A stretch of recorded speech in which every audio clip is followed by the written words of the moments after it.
तो आज हमारे सामने शिक्षण यानी टीचिंग की अवधारणा से जुड़े कुछ नोट्स हैं।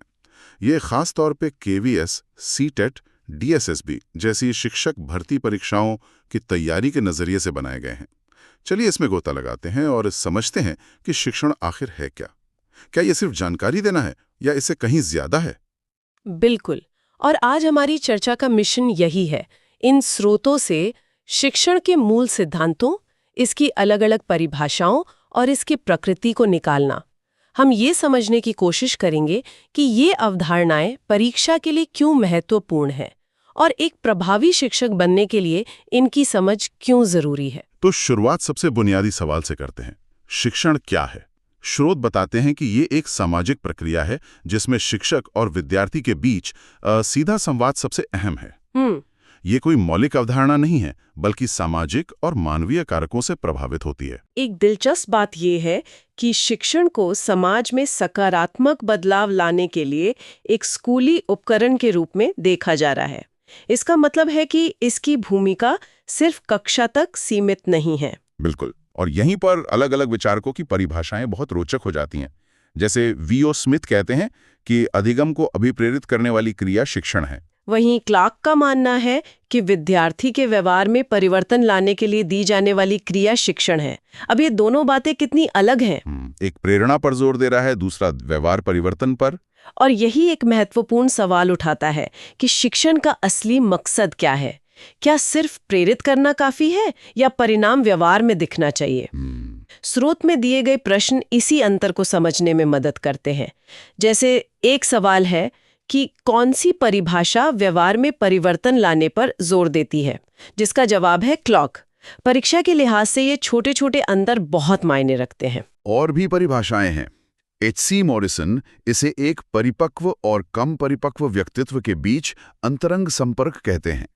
और बर्टन के अनुसार शिक्षण अधिगम की उत्तेजना, मार्गदर्शन, निर्देशन और प्रोत्साहन है। स्रोत में बर्टन की इस परिभाषा पर आधारित एक प्रश्न भी है जो इसकी अहमियत दिखाता है। चलिए अब शिक्षण और निर्देशन के बीच के अंतर को समझते हैं। स्रोत इन्हें बहुत साफ तौर पर अलग करते हैं। हाँ, और ये बहुत जरूरी भी है। शिक्षण एक व्यापक प्रक्रिया है जिसमें समग्र विकास शामिल है और ये विद्यार्थी केंद्रित है, जबकि निर्देशन एक सीमित प्रक्रिया है जो मुख्य रूप से विषय वस्तु को व्यवस्थित रूप से प्रस्तुत करने पर केंद्रित है। ये विषय केंद्रित है, मतलब सब्जेक्ट सेंटर्ड। तो कह सकते हैं कि निर्देशन शिक्षण का एक हिस्सा है। बिल्कुल। इसमें चरणबद्ध प्रस्तुति, प्रतिक्रिया और पाठ विश्लेषण पर जोर दिया जाता है। स्रोत में एक सवाल भी है कि इन दोनों में समांतर क्या है, और दिलचस्प बात यह है कि विकल्पों के अनुसार दोनों में प्रतिक्रिया यानी फीडबैक, पुनः पुष्टि और पाठ विश्लेषण पर जोर दिया जाता है। और एक और महत्वपूर्ण बिंदु ये है कि शिक्षण ट्रेनिंग और कंडीशनिंग से कैसे अलग है। शिक्षण आलोचनात्मक सोच को बढ़ावा देता है, जबकि ट्रेनिंग अनुशासित अभ्यास पर जोर देती है। सही। ये शिक्षण को एक उच्च स्तरीय बौद्धिक गतिविधि बनाता है।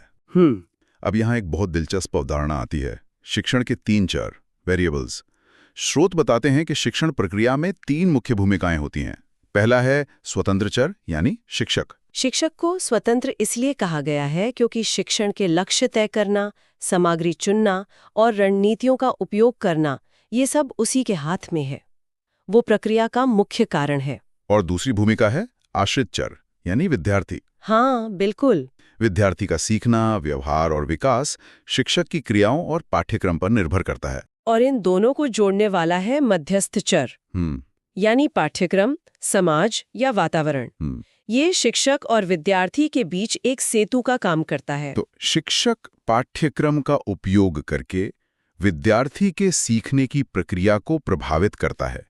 इन तीनों के बीच का संतुलन ही प्रभावी शिक्षण की नींव है। बिल्कुल सही। चलिए अब इस प्रक्रिया के 2 अलग-अलग मॉडल्स को देखते हैं।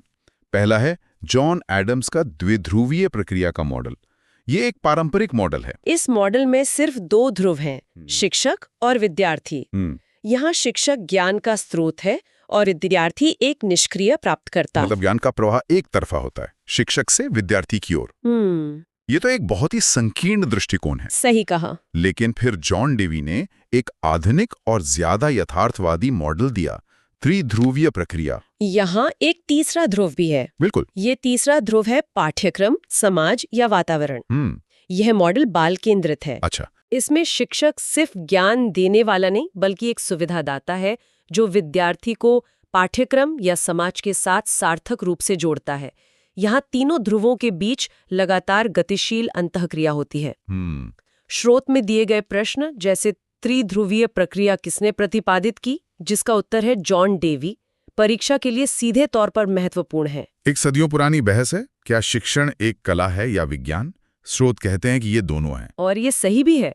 कला के रूप में शिक्षण में रचनात्मकता, सहजता और एक अनूठी शैली की आवश्यकता होती है जिसे कंप्यूटर भी हासिल नहीं कर सकता। हाँ, ये शिक्षक की प्रतिभा और अंतर्ज्ञान पर निर्भर करता है। और विज्ञान के रूप में इसमें व्यवस्थित तरीके, तकनीकें और विषय का गहरा ज्ञान शामिल होता है। ये शिक्षक को ज्ञान को संरचित सीखने की गतिविधियों में बदलने की क्षमता देता है जो विद्यार्थियों को प्रेरित करती हैं।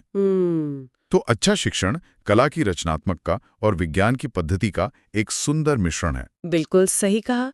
स्रोत में शिक्षण की कुछ और विशेषताओं का भी जिक्र है, जैसे शिक्षण प्रत्यक्ष या अप्रत्यक्ष हो सकता है। हाँ, डायरेक्ट या इनडायरेक्ट। व्याख्यान देना एक सीधा तरीका है, जबकि प्रोजेक्ट या रोल प्ले अप्रत्यक्ष। और यहाँ ध्यान देने वाली बात यह है कि अप्रत्यक्ष शिक्षण को अधिक प्रभावी माना जाता है। हाँ, क्योंकि इसमें विद्यार्थी सक्रिय रूप से शामिल होते हैं, जिससे समझ बेहतर होती है और याददाश्त मजबूत होती है। इसी तरह शिक्षण ऊर्ध्वाधर या मतलब वर्टिकल या क्षैतिज मतलब हॉरिजॉन्टल हो सकता है। वर्टिकल मतलब एक विषय में गहराई तक जाना और हॉरिजॉन्टल मतलब कई विषयों को संक्षिप्त में कवर करना। दोनों का अपना महत्व है। और शिक्षण की एक और बड़ी विशेषता है व्यवहार में परिवर्तन लाना। ये परिवर्तन 3 क्षेत्रों में हो सकता है: संज्ञानात्मक, साइकोमोटर और भावात्मक। संज्ञानात्मक यानी ज्ञान, साइकोमोटर यानी कौशल और भावात्मक यानी भावनाएं और मूल्य। प्रभावी शिक्षण इन्हीं तीनों क्षेत्रों को लक्षित करता है। अंत में स्रोत में शिक्षण की कुछ और विशेषताएं भी बताई गई हैं कि यह उद्देश्यपूर्ण, गतिशील, चिंतनशील, समावेशी और प्रेरणादायक होता है। यह एक पेशेवर गतिविधि है जिसे सचेत और अचेतन दोनों स्तरों पर किया जाता है। तो इन सभी स्रोतों को खंगालने के बाद क्या समझ में आता है? यही कि शिक्षण केवल ज्ञान का हस्तांतरण नहीं है। यह एक जटिल, गतिशील और बहुआयामी प्रक्रिया है। बिल्कुल। जॉन एडम्स के द्विध्रुवीय मॉडल से लेकर जॉन डीवी के त्रिध्रुवीय मॉडल तक इसकी समझ लगातार विकसित हुई है। सही। और परीक्षा की तैयारी के लिए इन विचारकों, मॉडलों और शिक्षण की प्रकृति मतलब कला बनाम विज्ञान को समझना महत्वपूर्ण है। ये सिर्फ तथ्यों को रटना नहीं है, बल्कि शिक्षण के पीछे की क्यों और कैसे को समझना है। सही बात है। और जाते जाते सोचने के लिए एक विचार। इन क्लासिक मॉडलों में पाठ्यक्रम और समाज को मध्यस्थ चर के रूप में देखा गया है। आज के डिजिटल युग में तकनीक यानी टेक्नोलॉजी इस त्रिध्रुवीय प्रक्रिया को कैसे बदल रही है? क्या ये एक चौथा ध्रुव बन गई है या ये सिर्फ पाठ्यक्रम का एक नया रूप है? ये सोचने वाली बात है। इस पर विचार करना आज के शिक्षकों के लिए बहुत जरूरी है।